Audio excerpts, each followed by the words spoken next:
ہم آج سیلیبریٹی بننا چاہتے ہیں. ہم یوٹیوبر کو دیکھ رہے ہیں, وہ یوٹیوبر اپنا گھر دکھا رہا ہے, ماں صفدر, رجب بٹ, فلانا, یہ وہ, کیا گھر دکھا رہے ہو؟ میں بیٹھتا ایسے ہوں, میں کھاتا ایسے ہوں, میں واش روم ایسے جاتا ہوں, میرے اندر ٹائلیں یہ ہیں گھر میں, میرا بچہ یہ کرتا ہے. واٹ از دس؟ کیا ہے یہ؟ کیا تم ہو کون؟ تم ایسے ایسے کرتے ہو, تمہارے کرنے سے ہمیں کیا ہے؟ آپ لوگ کیوں دیکھ رہے ہو؟ یہ مادہ پرست آپ کو بنا رہے ہیں, ان کو تو کمپنیز کی طرف سے پیسے مل رہے ہیں کہ اس برانڈ کی آپ پبلسٹی کرو, اس برانڈ کی کرو.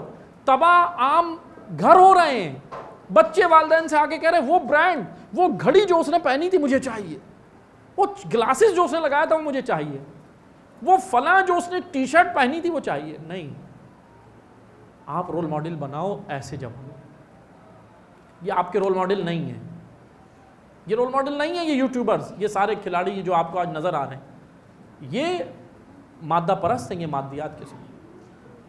بہرحال وقت ختم ہو گیا, مگر میں مختصر یہ جو سوال ہے اس کا جواب دے دوں, اور سوالات کا وقت رہا نہیں کیونکہ آج ہی نشست میں ہو گیا, باقی انشاءاللہ آئندہ نشست میں پھر سوالات کا بھی وقت دیں گے آپ کو. سجدگاہ پر نماز ادا کرنے کی وجہ پوچھی گئی ہے. مٹی پر سجدہ ہے, فقہی مسئلہ یہ ہے مٹی پر. اب وہ جو ہم سے سوال ہوتا ہے, بعض اہل سنت کہتے ہیں تم ٹکی پر کرتے ہو, مٹی کی ٹکی, اور اس کو بولتے ہیں وہ, اور پھر ہم کہتے ہیں بھائی کربلا. افضل یہ ہے کہ کربلا کی مٹی ہوتی ہے تو اس پہ افضل ہے, لیکن ہر عام مٹی کے اوپر سجدہ آپ کر سکتے ہیں. اب اس مٹی کو اس کے اندر ہم کر کے گیلا کر کے اس کو ایک ٹکیا کی طرح بنا کے ہم رکھ لیتے ہیں تو وہ سجدہ گاہ ہے. ورنہ ہر مٹی کے اوپر اگر آپ ایسی عام جگہ پہ ہو جہاں پہ مٹی ہے تو آپ ڈائریکٹ مٹی پہ کریں. گھاس کے اوپر کھڑے تو ڈائریکٹ گھاس کے اوپر سجدہ ہوتا ہے. یعنی کمپلسری نہیں ہے کہ آپ وہ مٹی کی ٹکیا جس کو بولتے ہیں نا, جگہ جس کو ہم کہتے ہیں, وہ لے کر ہی جیب میں, ضروری نہیں کہ اب وہ نہیں ہوگی تو نماز نہیں ہوگی. نہیں, نماز مٹی پر افضل ترین سجدہ مٹی پر ہے, یا مٹی سے اگنے والی چیزیں جو کھانے والی نہ ہوں, وہ سیکنڈ آپشن ہے, ثانوی. پہلا یہ ہے. دوسرا یہ, اگر 40 دن تمام نمازیں ادا کی ہوں, واجب بھی اور نماز شب بھی پابندی پڑھی ہو, تو اس کے باوجود بھی اگر خود آمادگی پیدا نہ ہو تو قضا ہو جائے تو کیا ہو جائے؟ دیکھیں, آمادگی انسان مانگ کیا رہا ہے, اپنی معرفت بھی بڑھائیں. نمازیں تو پڑھ لی 40 دن, نماز شب بھی پڑھ لی اور دیگر آپ نے ورد بھی کر لیا سب کچھ, مگر اپنی معرفت بڑھائیں.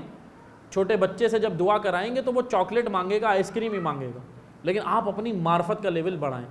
آپ سید الساجدین کی دعائیں دیکھیں, امام زین العابدین کی, وہ اللہ سے مادی نعمتیں نہیں مانگ رہے, وہ معرفت مانگ رہے ہیں, اطاعت مانگ رہے ہیں. سب سے بڑی چیز پتہ ہے کیا مانگیں اللہ سے؟ ایک چیز, میں دعا کا سلیقہ ایک جملے میں بس بیان, اللہ سے یہ کہیں کہ پروردگارہ مجھے اپنی راہ پر چلنے کی توفیق دے. توفیق مت چھیننا, کیونکہ اگر جس سے توفیق چھن گئی سب سے بری جہنم یہی.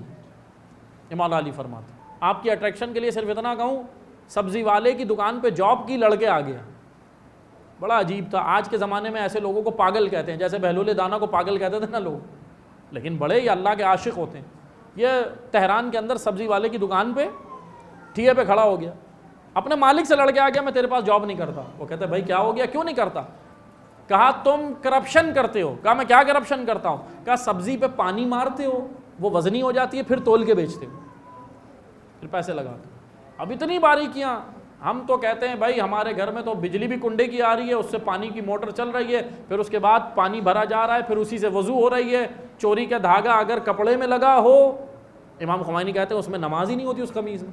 اب یہ وجہ بھی ہے کہ 40 دن نماز شب تو پڑھ رہے ہیں, لیکن چوری کی قمیض تو نہیں ہے, پانی غصبی تو نہیں ہے, جگہ غصبی تو نہیں ہے, باہر پر نالا گر رہا ہے, پڑوسی پریشان ہے, میں نماز شب پڑھ رہا ہوں. انسانیت پہلے, انسانیت ہے.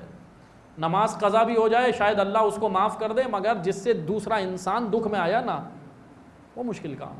آپ انسانیت پہلے, ہمارے وجود میں انسانیت آنی چاہیے. پڑوسیوں کے حقوق, دیگر کرایہ دار اوپر رہتا ہے نا چھت کے اوپر, میں تھوڑی باریکیاں بتا رہا ہوں, اوپر آپ رہتے ہیں چھت کے اوپر, اگر دم دم کر کے تیز آواز میں چل رہے ہیں, نیچے والا ڈسٹرب ہو رہا ہے, یہ بھی گناہ میں آتا.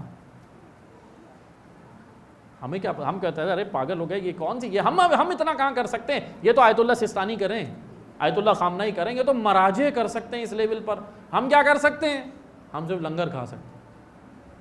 نہیں, یہ سب کے لیے, دین سب کے لیے. کہ انشاءاللہ اللہ تعالیٰ سے دعا کرتے ہیں خداوند تبارک و تعالیٰ ہمیں, اور انشاءاللہ وقت 9 بجے آج تھوڑا سا پروگرام تھا تو اس کی وجہ سے تھوڑا لیٹ ہو گئی یہ نشست، لیکن انشاءاللہ اگلے ہفتے اللہ تعالیٰ نے اگر توفیق دی، اور خدا نے یقیناً اللہ تعالیٰ نے اگر توفیق دی اس حوالے سے، تو اگلے ہفتے ٹھیک 9 بجے انشاءاللہ پھر شروع ہو جائے گا. تو آپ بھی وقت کی پابندی کا خیال رکھیے گا، اور انشاءاللہ اس میں پھر ہم شہید عبدالحسین برونسی اور ان کے ساتھ ہی 1-2 شہید اور ذکر کریں گے، اور انشاءاللہ اللہ تعالیٰ وہ انشاءاللہ وہ بھی دکھائیں گے. وہ بھی انتظامیہ نے بہت سارے اپنے آگے پلاننگز ہیں، تو وہ انشاءاللہ انتظامیہ آپ کے ساتھ وہ بھی آپ لوگوں کو شیئر کریں گے کہ آگے کیا پلاننگ ہے.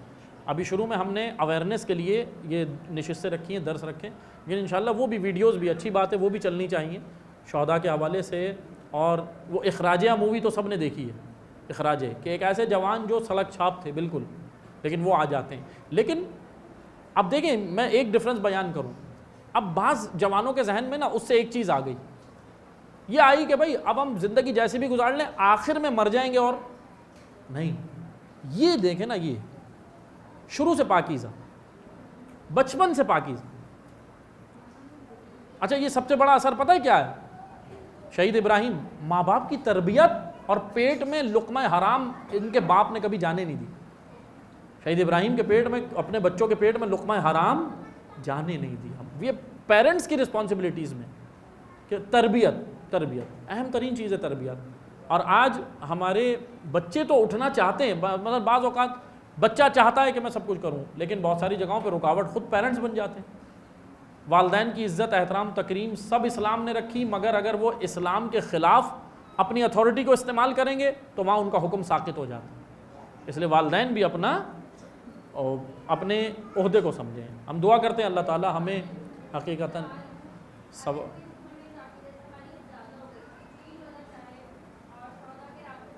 جی جی.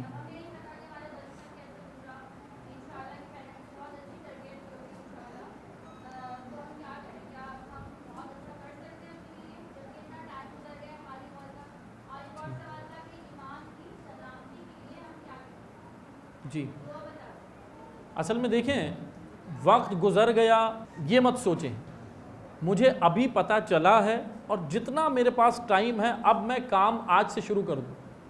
اچھا بس ایک کام کرنا ہوگا، ایج زیادہ ہو گئی، اب مثال کے طور پہ آپ کو جانا ہے یہاں سے حیدرآباد، فرض کریں فار ایگزامپل میں مثال کے آپ کو حیدرآباد جانا ہے. اب حیدرآباد کے لیے نکلے 2 گھنٹے کا راستہ ہے حیدرآباد، کراچی ٹو حیدرآباد 2 گھنٹے آپ موٹر وے سے پہنچ جائیں گے. لیکن آپ نے آدھا گھنٹہ تو کہیں ضائع کر دیا غفلت میں. اب آپ کے پاس بچا ہے 1.5 گھنٹہ. جب آپ کے پاس 2 گھنٹے تھے تو آپ 80 کی اسپیڈ سے جا سکتے تھے، لیکن اب ٹائم کم ہے، اب 1.5 گھنٹہ ہے، تو اب اسپیڈ بڑھانی ہوگی. اب 120 سے کم پہ نہیں جائیے گا.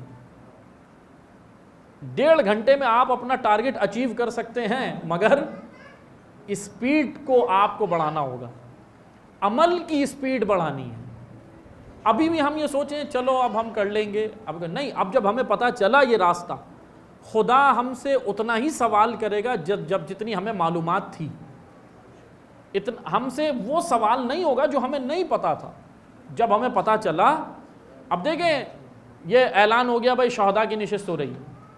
بلاک 20 کی آبادی کتنی ہے؟ 25-30 ہزار گھر تو ہوں گے نا. شیعہ آبادی کتنی ہوگی؟ 25-30 ہزار ہوگی. 1200 گھر ہیں، آبادی تقریباً لگا لیں 2500 گھر، 3000 گھر ہیں. چلیں 1200 ہی رکھ لیں چلیں. لیکن 1200 کو میں سے اگر 500 گھروں کو پتہ چل گیا کہ یہاں پر نشست ہے شہید شہداء کے حوالے، لیکن توفیق 500 گھروں کو نہیں ملی. یہ توفیق ہے ایک. کچھ تو آپ نے ایسا عمل کیا ہوگا جو اللہ نے آپ کو لا کے یہاں اس شہید کی زندگی سننے کے لیے بٹھا دیا. میرا کمال نہیں ہے، یہ ٹرسٹ کا کمال نہیں ہے، میسم بھائی کا کمال نہیں ہے، کسی کا کمال نہیں ہے. یہ شہید کے پاکیزہ لہو میں حرارت یہ لایا ہے. لیکن کچھ آپ کے وجود میں اچھی چیزیں تھیں، کوئی ایسا عمل اللہ کو آپ کا پسند آیا تھا کہ آپ اتنی مصروفیات میں سے گھر سے اٹھے اور یہ نشست میں آ گئے. اس کو کہتے ہیں توفیق ملنا. بعض کو یہ توفیق بھی نہیں ملی. اب جب آپ کو یہ توفیق ملی ہے، اس پر شکر بھی ادا کریں. اور اپنے ورک کو بڑھائیں. تربیت, ورک بڑھانے سے مراد کیا ہے؟ تربیت. الحمدللہ ہم, لیکن ایک چیز دیکھیں, میں خالی موٹیویٹ کرنے کے لیے نہیں کہہ رہا, حقیقتاً ہے ملت پاکستان کسی سے پیچھے نہیں ہے.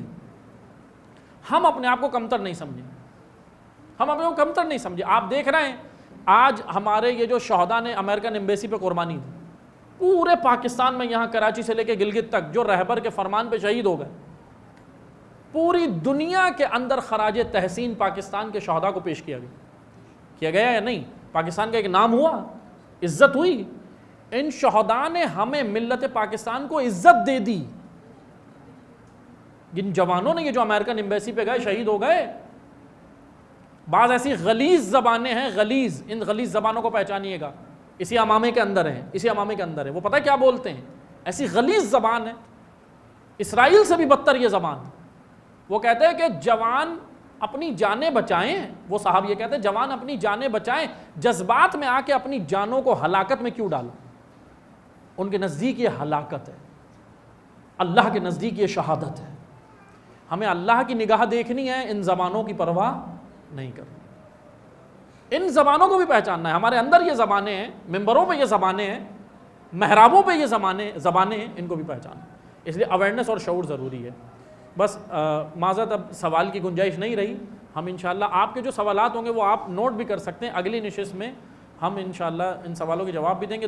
بس میں آخر میں یہ کہوں, آپ نے کہا کہ ہم ایمان کے لیے کیا کریں. ایمان کے لیے ایک تو عمل, آپ اللہ کی حدود کے مطابق زندگی گزاریں اپنے عمل کو. دوسرا دعائے امام صادق ہے کہ یا اللہ یا رحمان یا رحیم یا مقلب القلوب ثبت قلوبنا علی دینک. اس کو زیادہ سے زیادہ پڑھتے رہیں. اس کا معنی یہ ہے کہ خدایا ہمیں دین پہ ثابت قدم رکھے. امام صادق فرماتے ہیں جو یہ دعا پڑھتا ہے وہ زندگی میں بھی دین پہ ثابت قدم رہتا ہے, اور جب مرنے کے وقت شیطان کا بڑا حملہ ہوتا ہے تو شیطان کے بڑے حملے کے وقت وہ اس وقت بھی بچ سکتا ہے جب یہ دعا کو اپنے وہ زندگی میں شامل کر لیتا ہے. معروف دعا ہے, سب آپ کو یاد ہے, نماز کے بعد پڑھتے ہیں. اللہ تعالیٰ سے دعا کرتے خداوند تبارک و تعالیٰ ہمیں ان شہداء کی معرفت عطا فرمائے, اور ان کے پاکیزہ لہو کی بدولت ہمیں بھی راہ مقاومت پر, راہ سید الشہداء پر چلنے کی اور ان کو اپنا اسوہ بنانے کی توفیق عطا فرمائے. ہم سب کی شرعی حاجات کو خدا مستجاب فرما. ان شرکاء کی پروردگارہ توفیقات خیر میں اضافہ فرما. بانیان مجلس کی یہ نشست کا اہتمام کیا, ان سب کی توفیقات خیر میں اضافہ فرما. خدا پروردگارہ رہبر معظم آیت اللہ مجتبیٰ خامنائی کی حفاظت فرما. مملکت ایران کی حفاظت فرما. مملکت پاکستان کی حفاظت فرما. پروردگارہ ظالمین کو ان کے ظلم سمیت نابود فرما. مجاہدین کو کامیابی عطا فرما. امام عصر کے ظہور میں تاجیل فرما. ہمیں امام کے ناصر و مددگاروں میں شمار فرما. ایک سورہ فاتحہ کی التماس ہے شہید ابراہیم ہادی اور ان کے رفقا جو ساتھ ان کے شہید ہوئے, تمام وہ گمنام شہداء جو ابراہیم ہادی کے ساتھ کمیل بٹیلین کے اندر موجود تھے, 3 دن خندق میں رہے, اس کے بعد ان کا آج تک پتہ نہیں چلا. خندق کے اندر بھی 2 جملے سنیے گا, یہ شہید ہادی خندق کے اندر بھی 3 دن جو رہے نا خندق کے اندر, بھوک کا عالم تھا. کھانا 1 آدمی کا تھا, اندر 8 آدمی تھے. ابراہیم نے 1 آدمی کے کھانے کو 7 پہ ڈیوائیڈ کیا, 7 کو کھلا دیا, خود 3 دن بھوکا رہا, پیاسا رہا ہے, کیونکہ اس نے مانگی ہی حسین ابن علی جیسی موت تھی. اپنے مولا سے بڑی محبت تھی نا. بھوکا رہا, پیاسا رہا, لڑتا رہا. اس کے بعد کہا خدایا زہرا کی لحد کا نہیں پتا, مجھے بھی غائب کر دے. یہ حضرت زہرا سے عشق تھا اس کا کہ مجھے گمنام سیدہ کی لحد کا نہیں پتا نا, بقیہ میں ہے, صرف مولا علی کو پتا, مگر یہ عشق تھا اس کا, یہ شہید کا عشق تھا. پر اس شہید کے لیے فاتحہ پڑھیں.